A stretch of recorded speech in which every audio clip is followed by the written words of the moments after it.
ओम गुरुदेवाय नमः। ओम गुरुदेवाय नमः। ओम गुरुदेवाय नमः।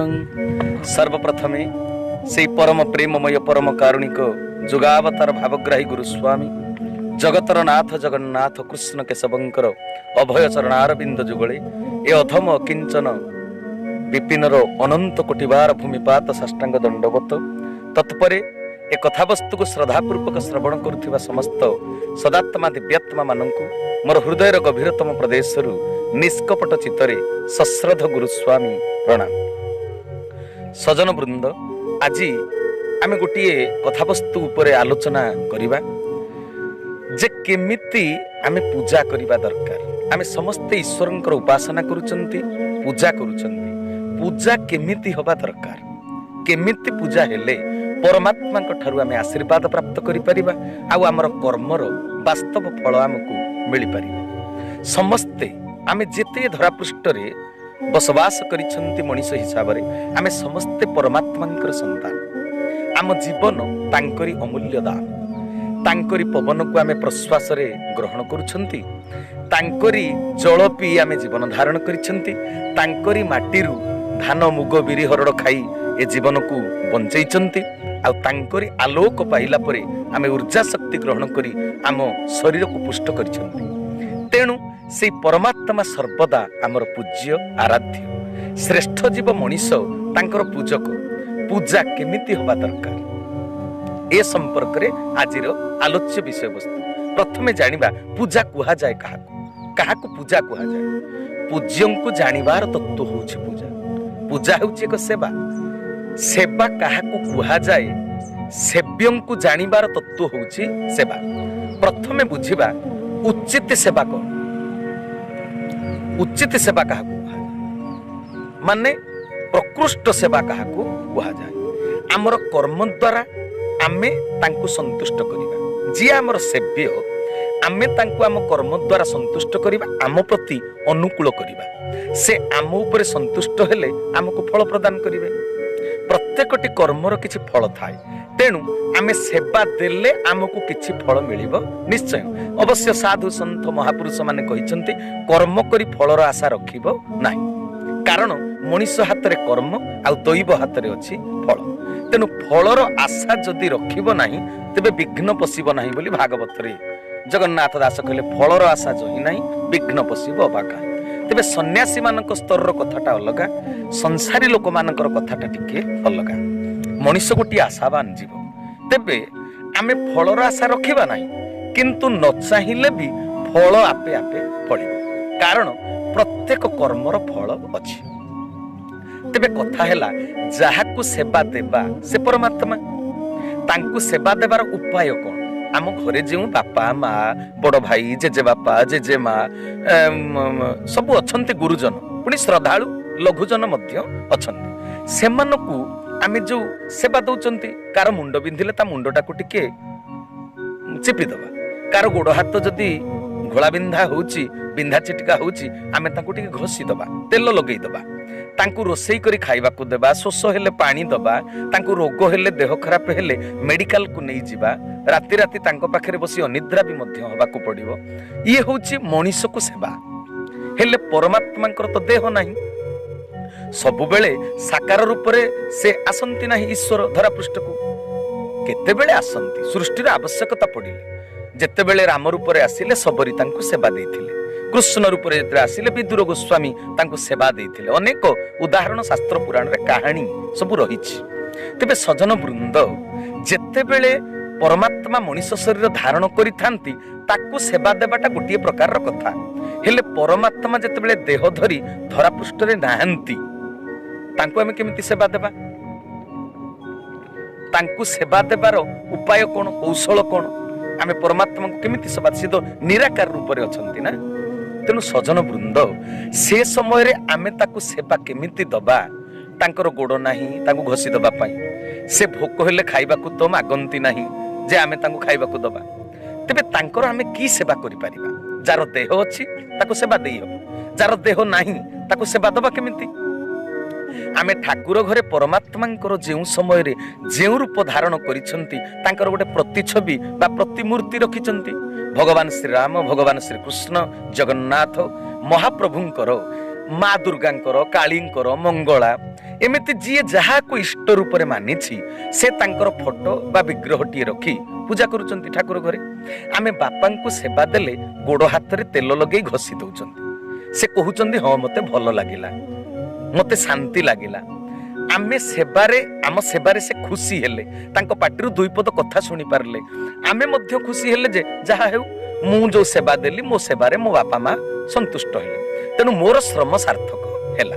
किंतु ठाकुर घरे परमात्मांकर जो प्रतिमूर्ति रहिछि तांकु सेवा देले से तो मते कहू नाहंती जे तुमे कदलीटा देलो मते टेस्ट लागिला, तमे मते खीरी खेचड़ी करी देलो मते भलो लागिला।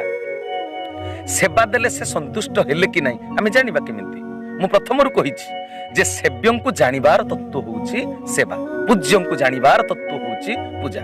जाहाकु आमे सेवा देबा तांकर कोन दरकार, तांकर जहा दरकार तांकु ताहा देले से संतुष्ट हेबे, आमको कृपा करिवे।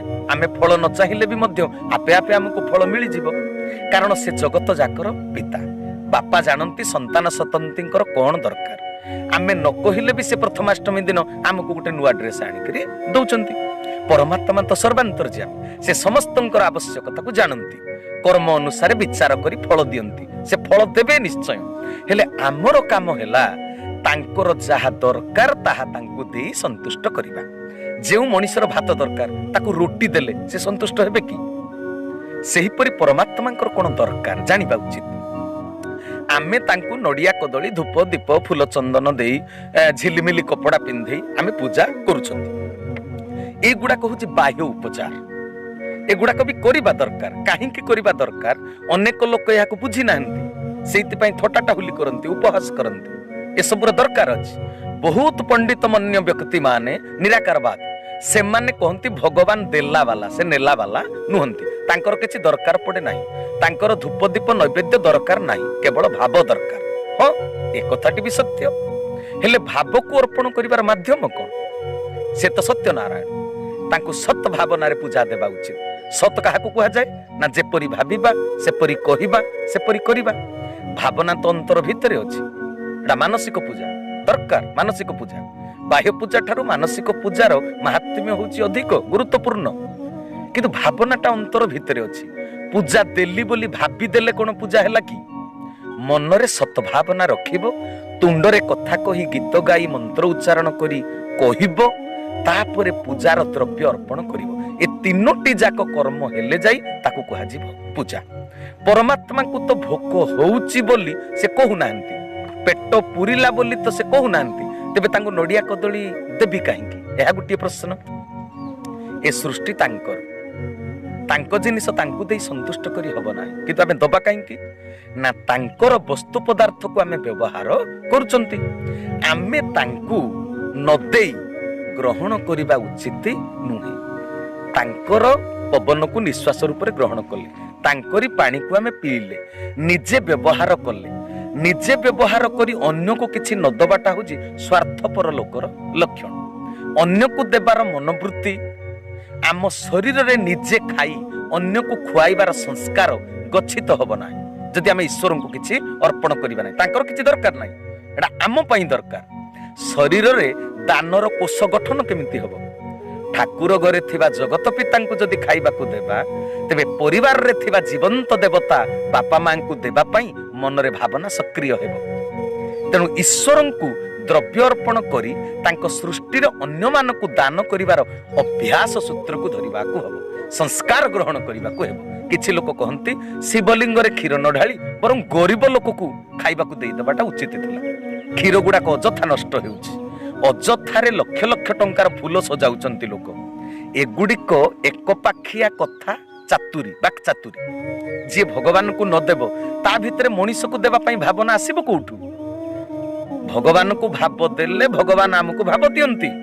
तेनु भगवान कर दरकार न हेले भी आमे तांको किछि द्रव्य अर्पण करिबा एहा निश्चित। सेति पई भारतीय संस्कृति रे पूजार विधान रहिछि, द्रव्य अर्पण करिवार व्यवस्था रहिछि। तेनु ठाकुर घरे पूजा हेबा उचित। ଧୂପ ଦୀପ ଫୁଲ ଚନ୍ଦନ ନୈବେଦ୍ୟ ଦେବା ଉଚିତ। ଧୂପ ଦେଲେ ବାୟୁ ପ୍ରଦୂଷଣ କମେ, ଝୁଣା ଲାଗିଲେ, ଘିଅର ବାସ୍ନା ଯଜ୍ଞ ଦ୍ୱାରା, ଦୀପ ଦ୍ୱାରା ଭ୍ରୂଣ ହତ୍ୟା ଜନିତ ପାପ ପାତକ ହରଣ ହୋଇଥାଏ। ଆଗରୁ କହିଥିଲି ମୁଁ ଆପଣଙ୍କୁ ଦୀପ ଜାଳିବାର ବିଧାନରେ।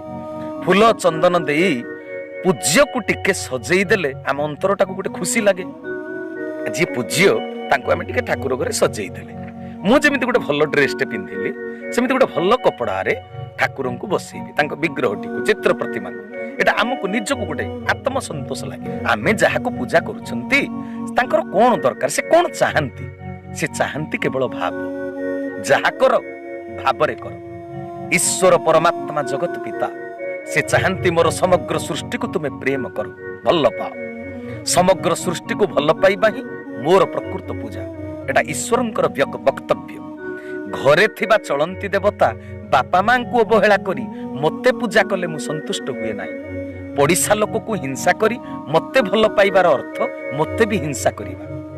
ଈଶ୍ୱରଙ୍କର କଣ ଦରକାର ତାହା ଅନୁଭବୀ ଭକ୍ତମାନେ, ମହାପୁରୁଷମାନେ ଶାସ୍ତ୍ରରେ ରଚନା କରି ଯାଇଛନ୍ତି।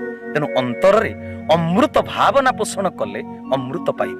ସୃଷ୍ଟିର କୌଣସି ବ୍ୟକ୍ତିକୁ ଘୃଣା କରି ହିଂସା କରି ସୃଷ୍ଟିକର୍ତ୍ତାଙ୍କୁ ପୂଜା କରିବାର ଅର୍ଥ ପଥର ଉପରେ ବିହନ ବୁଣିବା। ଲକ୍ଷ୍ମୀ ପୂଜା କରି ମନରେ ଯଦି ଜାତି ଭେଦକୁ ଜାବୁଡ଼ି ଧରିଥିବ, ମାଣବସା ଗୁରୁବାର କିଛି ଲାଭ ଅଛି? ସେ ଲକ୍ଷ୍ମୀ ପୂଜା ବ୍ୟର୍ଥ ନୁହେଁ।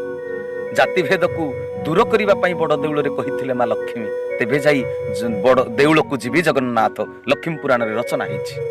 ଗଣେଶ ପୂଜା କରି କୁବୁଦ୍ଧି ଖଟେଇ ପରର ଘର ଭାଙ୍ଗିବା ନୀତି ଧରିବ ମନ ଭିତରେ, ତେବେ ଗଣେଶ ପୂଜା କରିବାଟା ବ୍ୟର୍ଥ ନୁହେଁ। ଜ୍ଞାନର ଅହଙ୍କାରରେ ମାତି ଯୁକ୍ତି ତର୍କ କରିବ, ତେବେ ସରସ୍ୱତୀ ପୂଜା କରିବାଟା ବ୍ୟର୍ଥ ହୁଏନି। ବାହୁବଳ ଦ୍ୱାରା, ଧନବଳ ଦ୍ୱାରା ଅନ୍ୟର କ୍ଷତି ସାଧନ କରିବା, ଶକ୍ତିର ଦୁରୁପଯୋଗ କରିବା, ତେବେ ଦୁର୍ଗା ପୂଜା କରିବାଟା ବ୍ୟର୍ଥ ହବନି।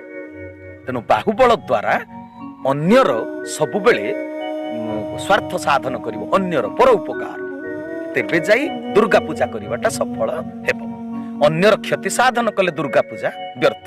ପୂଜାର ପ୍ରକୃତ ମର୍ମ ନ ବୁଝି ଆଜି ସଂସାରରେ ଲୋକେ ଲକ୍ଷ୍ମୀ ପୂଜା କରି ଧନହୀନ, ଗଣେଶ ପୂଜା କରି ବୁଦ୍ଧିହୀନ, ଦୁର୍ଗା ପୂଜା କରି ଶକ୍ତିହୀନ, ସରସ୍ୱତୀ ପୂଜା କରି ଜ୍ଞାନହୀନ, ସନ୍ତୋଷୀ ପୂଜା କରି ନିଜେ ଅସନ୍ତୋଷ ନିଆଁରେ ଦଗ୍ଧୀଭୂତ। ଗୁରୁ ଜ୍ଞାନ ବିନା ପୂଜାର ପ୍ରକୃତ ମହିମାକୁ କେହି ବୁଝିପାରନ୍ତି ନାହିଁ। ପିଣ୍ଡ ବ୍ରହ୍ମାଣ୍ଡ ଏକମତ ନ୍ୟାୟରେ ବାହ୍ୟ ପୂଜା ଓ ଅନ୍ତର୍ଜଗତର ପୂଜା ଉଭୟ ଦରକାର। ମାନସିକ ପୂଜା ବି ଦରକାର। ମନଟାକୁ ଅନ୍ୟ ହିଂସା ଈର୍ଷାରୁ ମୁକ୍ତ କରିବା, ତେବେ ଯାଇ ଈଶ୍ୱରଙ୍କ ପ୍ରତି ତୁମର ଭାବଟା 100% ସକ୍ରିୟ ହେବ। ଈଶ୍ୱର ଚାହାନ୍ତି କାହା ଅନ୍ତରରେ ଦୁଃଖ ଦିଅ ନାହିଁ, କାହାକୁ ଈର୍ଷା କର ନାହିଁ, କାହାକୁ ହିଂସା କର ନାହିଁ, ପରର ଉପକାର କର, ଠକିବା ମନୋବୃତ୍ତିକୁ ତ୍ୟାଗ କର। ତେବେ ଅନ୍ତରର ଭାବଟା ଗୋଟେ ମାନେ ଅମୃତମୟ ହେଇଯିବ। ଭାବରେ ଯାହା ଦେବ ଭାବଗ୍ରାହୀ ତାକୁ ସାଦରେ ଗ୍ରହଣ କରିବେ। ସତ ଭାବନାରେ କେବଳ ଭାବଗ୍ରାହୀଙ୍କୁ ସନ୍ତୁଷ୍ଟ କରିପାରିବ, ଅନ୍ୟଥା ଆଉ କୋଉଥିରେ ଭାବଗ୍ରାହୀଙ୍କୁ ତୁମେ ସନ୍ତୁଷ୍ଟ କରିପାରିବ ନାହିଁ। ସେତେବେଳେ ତମ ଭିତରେ ତୁମେ ଅନୁଭବ କରିପାରିବ ଈଶ୍ୱର ତୁମ ଉପରେ ଖୁସି କି ନୁହେଁ, ନିଜକୁ ନିଜେ ଜାଣିପାରିବ। ଈଶ୍ୱରଙ୍କର ଉତ୍ତର କଣ ତମ ପାଇଁ, ଈଶ୍ୱରଙ୍କର ପ୍ରତିକ୍ରିୟା କଣ ତମ ପାଇଁ। ତାଙ୍କୁ ସେବା ଦେଲା ପରେ ତୁମେ ନିଜେ ଉପଲବ୍ଧି କରିବ, ନିଜେ ଅନୁଭବ କରିପାରିବ। ଜଣେ ବ୍ୟକ୍ତି ସଫଳ କି ବିଫଳ ମୃତ୍ୟୁ ବେଳେ ଜଣାପଡ଼େ। ଜୀବନରେ ଯିଏ ଭଲ କାମ କରିଥାଏ ମୃତ୍ୟୁ ବେଳେ ପିଣ୍ଡ ପ୍ରଳୟର ଯନ୍ତ୍ରଣା ପାଉଥିଲେ ମଧ୍ୟ ତା ମୁହଁରେ ହସ ଥାଏ। ମୁଁ ଅନେକ ଲୋକଙ୍କୁ ଏପରି ଦେଖିଛି ମୃତ୍ୟୁ ବେଳେ, କାରଣ ଦେହ ପୀଡ଼ା ତାଙ୍କୁ ପ୍ରଭାବିତ କରିପାରେ ନାହିଁ। ସେମାନେ ଆତ୍ମ ସୁଖରେ ବିଭୋର ହେଇଥାନ୍ତି। ଆତ୍ମ ସୁଖରେ, ଦେହ ସୁଖ ତାଙ୍କୁ ପୀଡ଼ା ଦେଇପାରେ ନାହିଁ। ସେଇଥିପାଇଁ ଯୋଉ ହିନ୍ଦୀ ଗୀତଟା ଥିଲା ଯେ ଏ ମାଲିକ ତେରେ ବନ୍ଦେ ହମ୍, ସେ ଶେଷ ଧାଡ଼ିଟିରେ ଲେଖା ହେଇଛି ଯେ ହସକେ ନିକିଲେ ଦମ୍, ଆମେ ହସିକିରି ଯେମିତି ନିଶ୍ୱାସକୁ ତ୍ୟାଗ କରିବା। ତେଣୁ ସଜନ ବୃନ୍ଦ, ପରମାତ୍ମା ହେଉଛନ୍ତି ପରମାନନ୍ଦ। ଆମେ ପରମାନନ୍ଦ ପ୍ରାପ୍ତ କରିବାକୁ ହେଲେ ତାଙ୍କ ଚିତ୍ରକୁ ପୂଜା କରିବା ସଙ୍ଗେ ସଙ୍ଗେ ତାଙ୍କ ଚରିତ୍ରକୁ ପୂଜା କରିବା ଦରକାର। ଭଗବାନ ଶ୍ରୀରାମଚନ୍ଦ୍ରଙ୍କ ଚିତ୍ରକୁ ଆମେ ପୂଜା କରି ଆଳତୀ କରୁଛନ୍ତି, ପୁଣି ତାଙ୍କର ଚରିତ୍ରର ପୂଜା କରିବା, ତାଙ୍କର ମର୍ଯ୍ୟାଦା ପୂର୍ଣ୍ଣ ଗୁଣରେ ନିଜକୁ ବିଭୂଷିତ କରିବା। ଭଗବାନ ଶ୍ରୀକୃଷ୍ଣଙ୍କର ମାଧୁର୍ଯ୍ୟ ପୂର୍ଣ୍ଣ ବନ୍ଧୁ ବତ୍ସଳତାର ପରିଚୟ ଦେବା, ତାଙ୍କ ଚରିତ୍ରର ପୂଜା ସେଇଟା ହେବ। ପୂଜ୍ୟକୁ ଜାଣିବା ହେଉଛି ପୂଜା। ତେଣୁ ସଜନ ବୃନ୍ଦ, ଆଜିର ଅଧ୍ୟାୟରେ ଆପଣମାନଙ୍କୁ ମୁଁ ଏତିକି କହିଲି ଯେ आमे पूजा करिबा किंतु पूज्य को जानिबा तांकर कोन दरकार। लक्ष्मी पूजा करी कोटी कोटी टंकार बाण फुटई दबा हेले लक्ष्मींकर कोन दरकार बुझिबा ना। गणेश पूजा रे आमे बहुत बड़ साउंड लगेई अश्लील गीत निजर बेताल नृत्य गीत करी अन्य को कष्ट दबा, बाटरे जाउथिबा रोगीटा हॉस्पिटल रे पहुंची पारिबनी आमे ताको अटकई दबा, अन्यर दुखर कारण हबा, तेबे से पूजा, तेबे से प्रोसेसन, तेबे से विसर्जनर पर्व से किसी मूल्य न था। तेणु सजन वृंद आपण माने धूप दीप नैवेद्य समस्त दे पूजा करंतु। ईश्वरंकर पूजा वांछनीय। आमे जदि तांको बाह्य पूजा न दबा अंतर्जगत को सजाड़ी पारिबा नाही। बाह्य पूजा रे धीरे धीरे अभ्यास रखिले अंतर्जगत रे ईश्वरंको प्रति भावटा जमाट बांधिबो। सेति पई पूजा नैवेद्य अर्पण करिबा पई महापुरुष माने विधान खंजी दैचंती। किंतु बाह्य पूजा ठारू अंतर्जगतर पूजा मानसिक पूजा दरकार। ए संसार में समस्त को भल पाइबा दरकार। निज परिवार ठारू पड़िशा लोक पर्यंत समाज ठारू राष्ट्र पर्यंत समस्त उन्नति कल्पे मन भितरे सत भावना रखिबा होची प्रकृत ईश्वरीय उपासना, प्रकृत भगवान कर पूजा।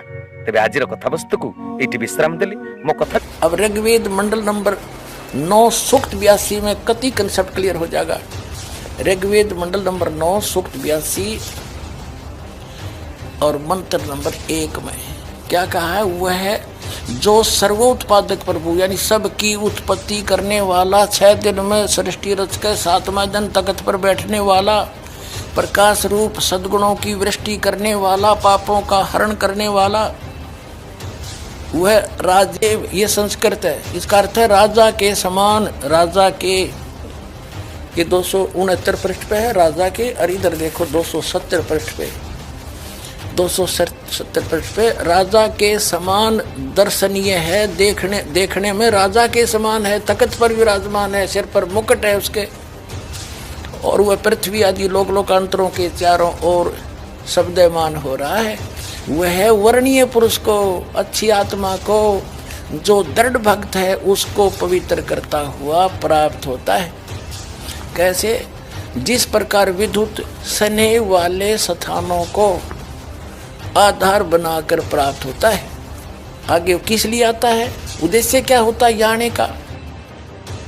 हे परमात्मन, उपदेश करने की इच्छा से, तत्व ज्ञान यथार्थ ज्ञान बताने की इच्छा से आप महापुरुषों को प्राप्त होते हो। नीचे आकर के गति करके आते हो, और आप अत्यंत गतिशील पदार्थ के समान हमारे आध्यात्मिक यज्ञ को यानी हमारे धार्मिक अनुष्ठानों को प्राप्त होते हैं। आप कबीर देव हैं, आप अल्लाहु अकबर हैं, शुद्ध स्वरूप हैं, आप पाक हैं, पवित्र हैं। हमारे पापों को दूर करके हे अमर परमात्मा सोम आप हमको सुख दे। हो गया सिद्ध। यह है पवित्र बाइबल, संपूर्ण जीवन अध्ययन बाइबल। प्रबंधक संपादक डेविड स्टुअर्ट, अंग्रेजी प्रधान संपादक Donald C Stamps, MA MDV, संयुक्त संपादक ये सारे इनका ये यहाँ से छपाई दे। जेनेसिस माने सृष्टि, जेनेसिस 1, ये 4 पृष्ठ पे उत्पत्ति यहाँ से आरंभ होती है। प्रथम आदि में परमेश्वर ने आकाश और पृथ्वी की सृष्टि की, ये पहला दिन था। इस प्रकार ये पहला दिन हो गया। फिर दूसरा दिन हो गया, प्रकाश प्रपुरुष बना दिया परमात्मा ने। फिर ये तीसरा सांझ भी भोर हो गया, फिर तीसरा दिन हो गया। जो कुछ भी इसमें फलदार वृक्ष जिनके बीज एक एक जाति के अनुसार बनाए, ये इस प्रकार। अब ये तीसरा दिन हो गया। दिन और रात पर प्रभुता करें और उज्ज्वला दियारा करें, इस प्रकार सांझ हुई, फिर भोर हुआ, ये चौथा दिन हो गया। फिर यहाँ देखें पृष्ठ नंबर 5 पे, वो 4 पे पढ़ा आपने। अब 5 पे क्या है? सांझ हुई, भोर हुई, फिर ये 5वां दिन हो गया। छठे दिन पे आना हमने। असली बात ये है, फिर परमेश्वर ने कहा मनुष्य को हम अपने स्वरूप के अनुसार अपनी समानता में बनाएं, और वे समुद्र की मछलियों और आकाश के पक्षियों और घरेलू पशुओं और सारी पृथ्वी पर और सब रेंगने वाले जंतुओं पर जो पृथ्वी पर रेंगते हैं अधिकार रखें, यानी उनसे समझदार हों। तब परमेश्वर ने मनुष्य को अपने स्वरूप के अनुसार उत्पन्न किया। अपने ही स्वरूप के अनुसार परमेश्वर ने उसको उत्पन्न किया और नर और नारी करके उसने मनुष्यों की सृष्टि की। तो परमात्मा किसा होया? मनुष्य जैसा, नर जैसा। अंडरस्टूड हो गया? अब पवित्र बाइबल ने स्पष्ट कर दिया कि परमात्मा मनुष्य जैसा है, उसने अपने जैसे रूप में मनुष्य को बना, नर नारी करके उत्पन्न किया। अब कुरान शरीफ दिखाते हैं आपको, देख। कुरान शरीफ शास्त्रीय अरबी पद्धति पर नागरी लिपि में रूपांतरकार हैं नंद कुमार अवस्थी, शेरवानी संस्करण। ये कहां से छपी है?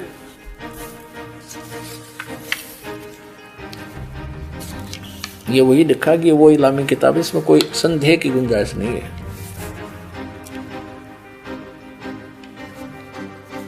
शेरवानी संस्करण, प्रकाशक है लखनऊ किताब घर, मौसम बाग, सीतापुर रोड, लखनऊ। हम यहाँ पढ़ेंगे, हिंदी पढ़ेंगे।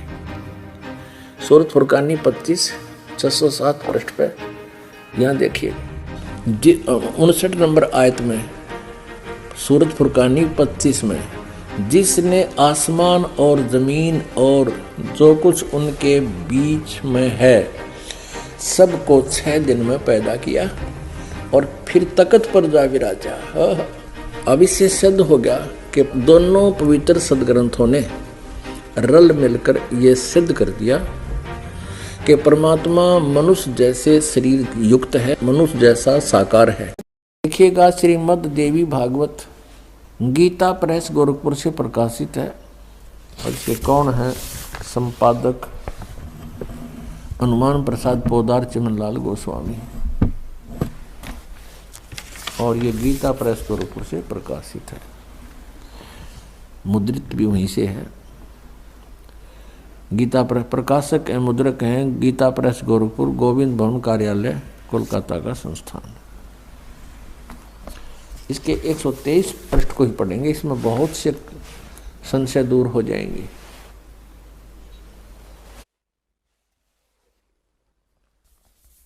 तीसरा स्कंद श्रीमद् देवी भागवत आप पढ़ रहे हैं, 123 पृष्ठ पे देखिएगा।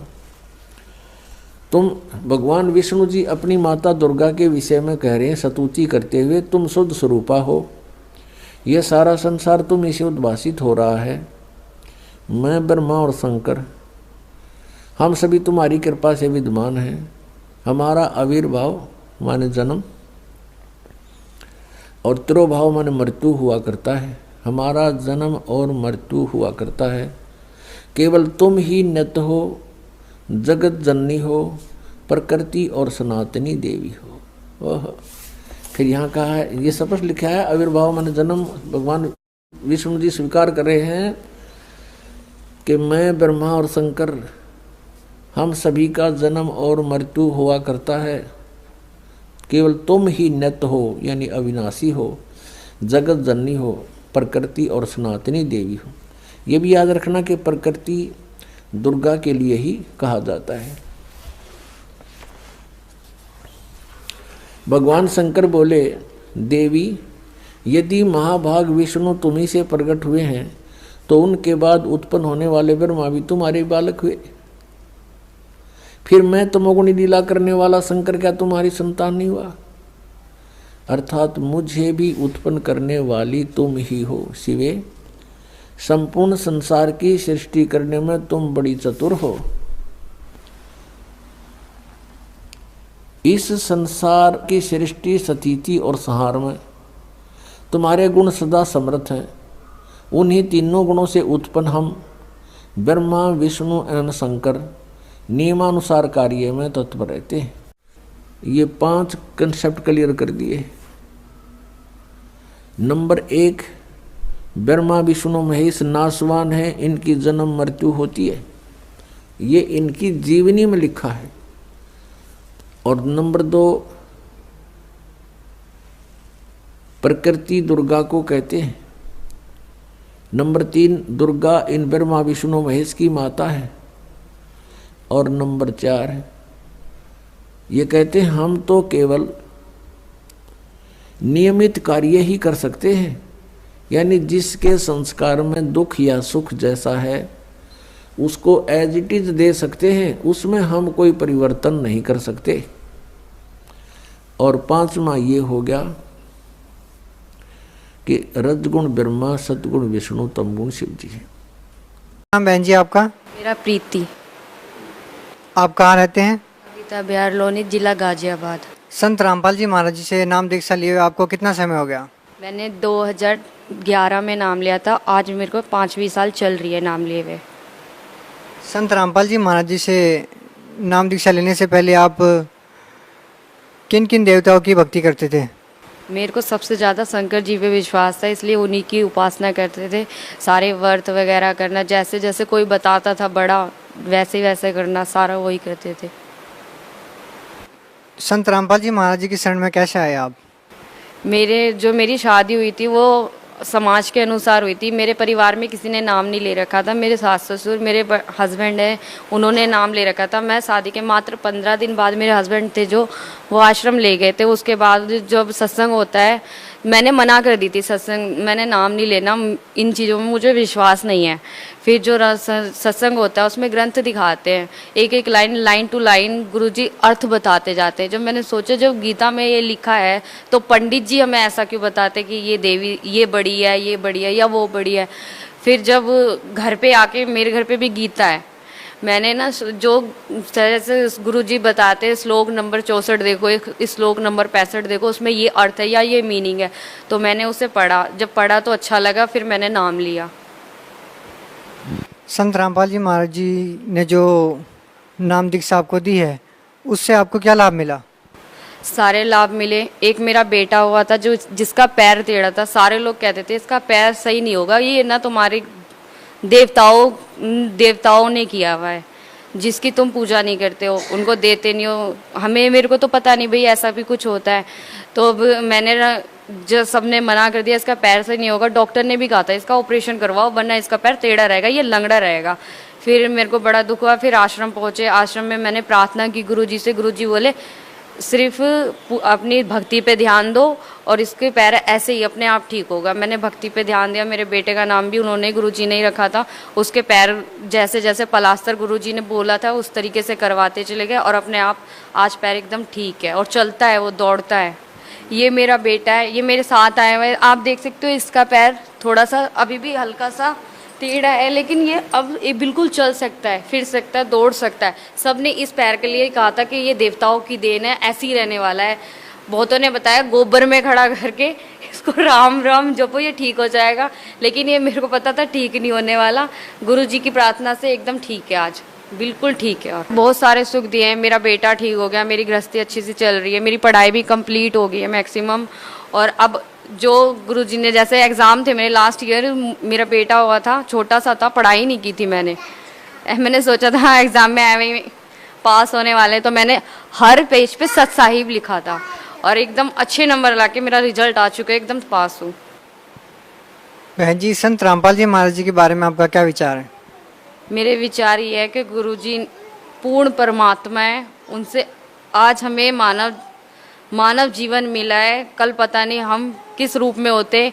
आज मैंने अपना जीवन तो कल्याण करा लिया है, लेकिन आप भी आओ, गुरुजी से दर्शन करो, गुरुजी से नाम दान लो। जो वो गुरुजी समझाते हैं, नाम दान नहीं लो, पहले समझो।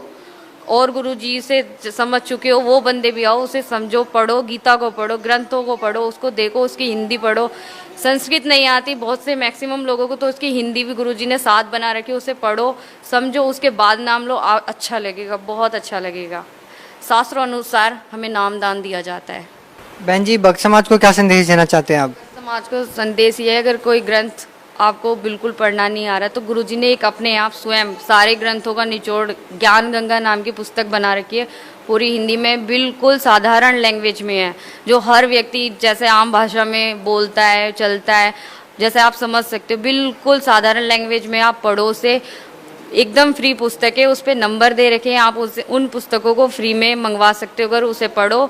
और साधना चैनल पर 7:40 को हमारा प्रोग्राम आता है जिसमें गुरुजी सत्संग सुनाते हैं, उसके नीचे नंबर दिया जाता है, उस नंबर पे आप फ़ोन करके ज्ञान गंगा नाम की पुस्तक फ्री मंगवा सकते हो और उसे पढ़ सकते हो। उसमें आप जब पढ़ोगे पूरा ज्ञान है, जब आप उसे पढ़ोगे तो आपका मन लगेगा मैं अभी जाऊं और नाम लेकर आऊं।